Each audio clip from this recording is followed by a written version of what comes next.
Bagaimana kabarnya? Sehat semuanya? Amin. Ya. Kami tiba dari Teluk Dalam pada Jumat malam kurang lebih jam 7, dan kemarin kami mengikuti satu pelatihan. Kami diperlengkapi dengan satu pelatihan, temanya tentang saya sahabat orang sakit. Wah, jadi kita dipercaya Tuhan untuk melayani orang-orang sakit dengan menjadi sahabat bagi mereka. Dan tentunya itu memang butuh pengorbanan, sacrificing di dalamnya, Bapak Ibu. Ya. Dan untuk itu kita hadir, karena kita melakukan apa yang Yesus lakukan. Amin. Ya, Tuhan bilang, engkau akan melakukan jauh lebih banyak, jauh lebih besar dari apa yang aku lakukan. Ya. Dan saya bersyukur tema yang saya terima bahwa mati dan berbuah. Nah, ini karena berkaitan mungkin dengan Jumat Agung dan Pasca Kebangkitan Tuhan Yesus. Di gereja kita di Teluk Dalam juga kita mengambil tema The Power of Sacrificing, atau kekuatan dari sebuah pengorbanan. Nah, saya rindu kita untuk mendengarkan firman Tuhan, belajar firman Tuhan, dan saya yakin saudara akan diberkati. Tapi dengan satu syarat, saudara harus datang dengan satu kerinduan yang besar, satu kerinduan yang dalam untuk dapat pesan Tuhan. Kalau hanya sekedar datang saja, yang penting ada catatan ibadah, yang penting saya datang duduk dengar, yang penting saya dilihat Bapak Pendeta, oh udah datang dia, oh aman hidupku, nggak dapat apa-apa nanti. Tapi ketika kita datang dengan kerinduan yang sangat dalam, di situ Tuhan akan mempercayakan firman-Nya kepada kita. Di situ akan Tuhan percayakan dirinya kepada kita, sehingga kita pulang tidak sama ketika kita datang. Amin. Sudah siap? Amin. Haleluya. Mari saya menyambut kita untuk membuka 1 Korintus pasal yang ke-15. Bisa ditampilkan di atas. 1 Korintus pasal 15 ayat yang 20. Silakan buka Alkitab elektroniknya, Alkitab kudusnya, Alkitab bukunya juga boleh dibuka. Kita akan sama baca-baca sama-sama. 3, 2, 1. Tetapi yang benar ialah bahwa Kristus telah dibangkitkan dari antara orang mati sebagai yang sulung dari orang-orang yang telah meninggal. Saya bacakan sekali lagi biar jelas.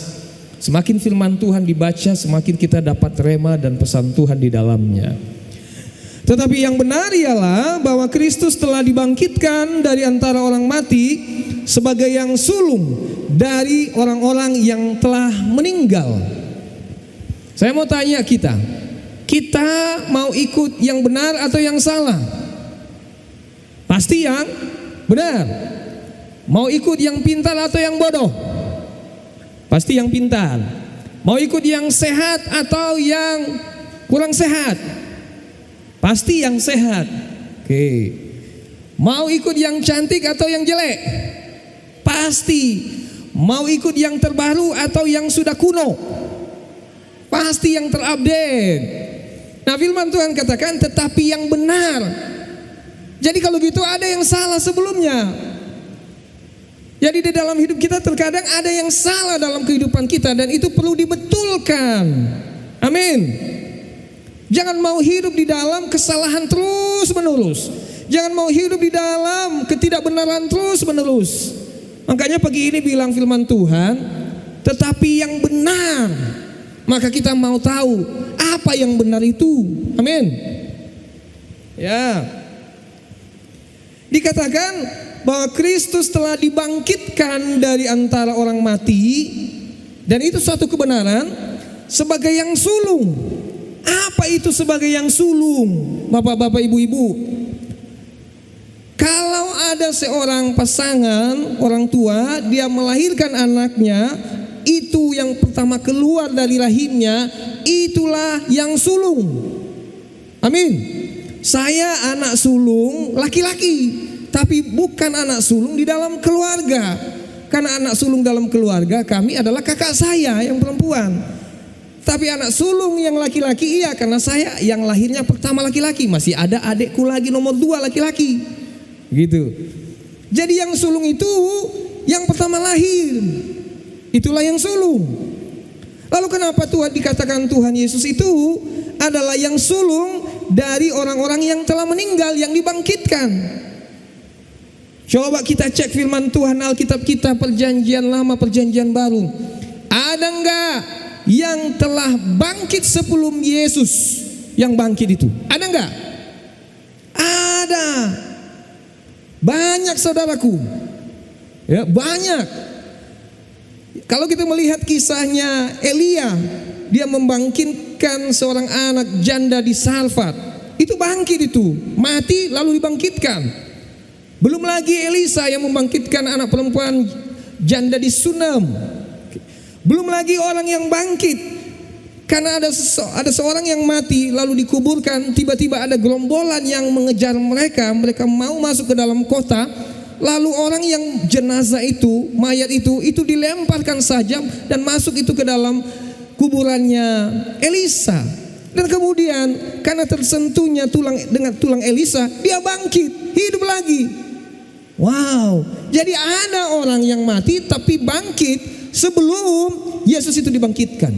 Lalu kenapa Yesus dikatakan sebagai yang sulung yang dibangkitkan? Menarik sekali saudaraku, menarik. Dan berikut, kalau di dalam Perjanjian Baru ada juga bagaimana Tabita dan Dorcas itu juga dibangkitkan. Even itu memang setelah Yesus dibangkitkan. Belum lagi Eutikus, ya, itu ada seorang pemuda yang jatuh ketika Paulus sedang berkhotbah di lantai 2 atau lantai bangunan suatu rumah. Dia terjatuh ke bawah, kemudian memang dia dibangkitkan juga. Kemudian ada juga seorang ada juga seorang anak, ya, dari seorang janda. Kemudian itu juga dibangkitkan. Artinya bukan hanya Yesus saja yang bangkit dari kematian. Lalu kenapalah dikatakan Yesus itu anak yang sulung? Menarik sekali. Mari kita belajar. Ya, yang pertama, Yesus yang sulung yang bangkit itu, ya, Yesus yang sulung yang bangkit itu, ya, yang bangkit dari kematian tidak akan mati lagi. Itu yang membedakannya. Yang lain mati, bangkit, lalu mati. Katakan amin. Ya, yang dibangkitkan oleh Elia, apakah masih ada? Tidak ada lagi, sudah mati. Lazarus dibangkitkan oleh Tuhan Yesus, masih ada sampai sekarang? Tidak ada. Dia bangkit memang, tetapi mati lagi.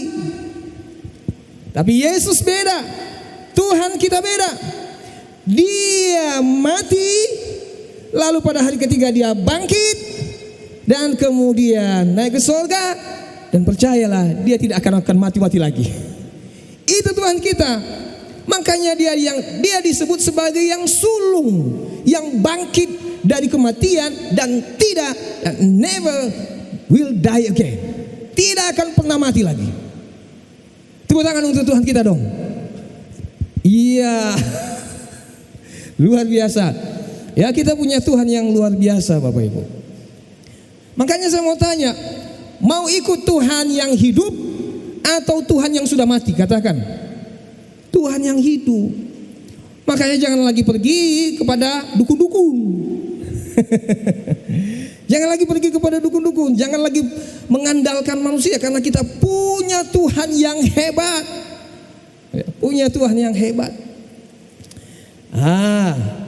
Yang kedua kita mau belajar. Yang kedua, kenapa dikatakan Tuhan Yesus itulah yang sulung, yang bangkit dari kematian? Yang kedua, dikatakan Yesus yang sulung, yang terutama dan yang terpenting. Dia beda dengan yang lain. Kalau orang lain bangkit dan mati, itu tidak akan berdampak apapun. Tidak akan berdampak apapun. Tapi ketika Yesus bangkit dari kematian, dia menjadi yang utama, Karena kematiannya itu membawa keselamatan untuk saudara dan saya. Katakan amin. Ya, kalau Lazarus mati, dia tidak akan bisa menyelamatkan saudara. Oke. Anak janda di Sunam di Sarfat itu mati bangkit, tidak ada hubungannya dengan saudara-saudara bangkit kemudian diselamatkan, tidak ada. Makanya Paulus dalam kitab Kolose berkata, Kolose 1 ayat 8 dia katakan, ialah kepala tubuh yaitu jemaat, ialah yang sulung yang pertama bangkit dari antara orang mati, sehingga ia yang lebih utama dalam segala sesuatu. Dia lebih utama, artinya memang di dalam hidup kita, ingat baik bahwa memang kita harus mengutamakan Tuhan dalam kehidupan kita. Makanya dalam beberapa kesempatan saya mengikuti sebuah acara, saya melihat bahwa di mana Tuhan diposisikan. Ya, saya pernah mengikuti satu acara, itu bukan hanya 1-2 kali ya. Itu kita diundangnya jam 9. Katanya, Pak datang jam 9, ibadahnya mulai jam 9. Saya datang jam setengah 9. Sudah? Setengah 9, kemudian saya tunggu-tunggu kapan lah, belum datang tamu segala macam, belum siap-siap, barulah datang tamunya sampai jam 12.30. Oke? Saya kira pasti mulai nih, udah. Rupanya berubah. Tahu jam berapa akhirnya khotbah, doa segala macam? Jam 4 sore. Jam 4 sore, bayangkan itu. Dari jam 9 molor sampai jam 4. Itu pun saya mulai khotbahnya jam 4:30. Kan masih ada pujian lagi, doa lagi kan. Di situ saya begitu kesal sekali. Saya sampaikan kepada mereka, harusnya kita mengutamakan Tuhan dalam hidup kita, Bapak Ibu. Karena Yesus itulah yang utama dalam hidup kita. Amin. Wah, kalau bangun, ini coba mau lihat ini. Kalau bangun, yang pertama dibuka, yang pertama dipegang sekarang ini apa biasanya hari-hari ini? Jangan-jangan kita bangun, buka mata langsung cari HP. Ya, ada nggak seperti itu? Alasan supaya terang mataku, supaya bisa bangun aku, karena aku masih belum kumpul semuanya nyawaku, katanya masih belum terhubung. Ya, belum terhubung. Supaya bisa terhubung dengan surga, saya buka dulu HP supaya saya bisa terhubung dengan dunia dulu. Ayo, saya biasakan ketika anak sakit mau dibawa ke rumah sakit, ya saya bilang, ayo kita doa dulu. Dalam nama Yesus Tuhan sembuhkan. Dalam nama Yesus. Pernah saya bawa istri saya, itu sudah muntah-muntah di rumah. Waduh, saya khawatir ya, karena sudah muntah. Itu pun saya, ayo cepat. Dalam hati, Tuhan Yesus sembuhkan dia. Karena tidak sempat lagi, karena sakit katanya. Naik dari motor, di atas motor lah kami berdoa. Tuhan Yesus tolong, Tuhan Yesus tolong, Tuhan Yesus sembuhkan, Tuhan Yesus tolong, Tuhan Yesus jangan permalukan kami, Tuhan tolong Tuhan. Itu sampai muntah-muntah di jalan. Luar biasa. Sampai di klinik langsung diberikan perawatan, dan puji Tuhan bisa kembali dengan sehat ke rumah. Maka itu adalah keutamaan di dalam hidup kita. Ya, utamakan Tuhan dalam hidup kita. Amin, anak muda. Amin ya. Yang terakhir, yang ketiga, saya mau katakan kepada kita, ya, coba lihat gambar ini. Lanjut. Ini adalah satu image atau gambar bagaimana kita menggambarkan keutamaan Yesus di dalam kehidupan kita. Kalau ada orang penting yang kita mau undang, saya beberapa kali jadi ketua panitia, kadang mengundang bupati gitu ya, lalu diundang. Di mana diposisikan? Di belakang atau di depan? Di depan. Di tengah atau di depan? Tetap di depan. Selalu di depan para pembesar-pembesar itu. Kenapa? Karena kita menghormati mereka. Terlebih mungkin mereka karena jabatan mereka, atau karena memang mereka adalah orang tua kita. Mereka ada di depan, kita menghargai mereka. Kalau kita dengan manusia saja bisa menempatkan manusia, bisa memperlakukan manusia seperti itu, maka kita juga harusnya bisa memperlakukan Tuhan jauh lebih bagus daripada itu. Katakan amin. Yang terakhir, ini bagian yang paling lebih seru lagi. Yang sulung yang menjamin akan kebangkitan dan hidup.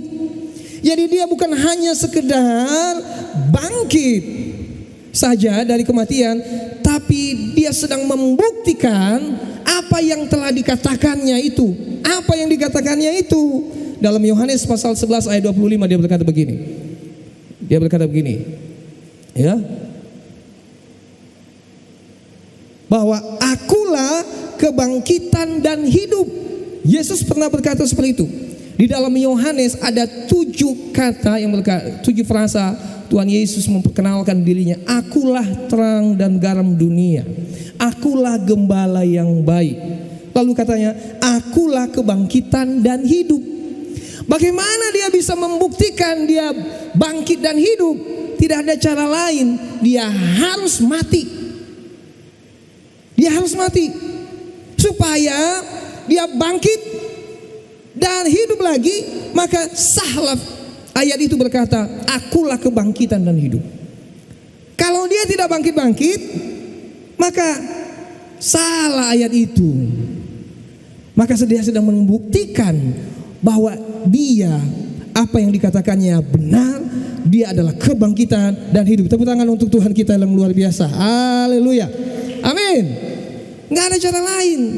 Dia harus mati untuk menebus kita.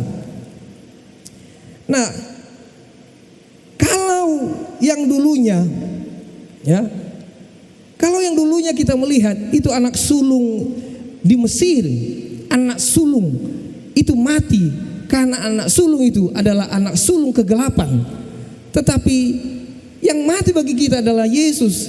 Dia adalah anak yang sulung. Dia adalah terang bagi kita. Dia adalah kehidupan bagi kita. Sehingga setiap kita yang percaya kepadanya pasti juga akan dibangkitkan. Nah, dari sini Tuhan sudah memberikan tanda dan jaminan bahwa orang percaya juga akan bangkit. Kata sulung di situ saya coba belajar. Kata sulung di situ dalam bahasa Yunaninya aparche. Artinya buah sulung, buah yang pertama. Dan itu artinya akan ada buah-buah yang lain, buah-buah sulung yang lain. Siapa itu? Saudara dan saya. Saudara adalah buah-buah sulung yang lain. Apa itu artinya? Tidak ada orang yang tidak akan mati. Pasti ada orang mati. Setiap yang lahir dari daging pasti akan mati, kecuali Tuhan Yesus datang. Ya. Walaupun saudara nanti dipanggil Tuhan, mati dipanggil Tuhan, tetapi saudara akan menjadi buah yang berikutnya. Kalau kita percaya kepada Tuhan, maka walaupun mati akan bangkit dan tidak akan mati-mati lagi. Amin. Wah, kita akan hidup sama seperti Tuhan hidup bersama-sama dengan Yesus di sana. Tidak akan mati lagi. Makanya Yesus dikatakan dia adalah buah sulung, tetapi ada buah kedua, buah ketiga, buah keempat, dan itu adalah saudara dan saya. Katakan amin. Amin. Ya, maka tetaplah semangat di dalam Tuhan. Mari kita tundukkan kepala kita.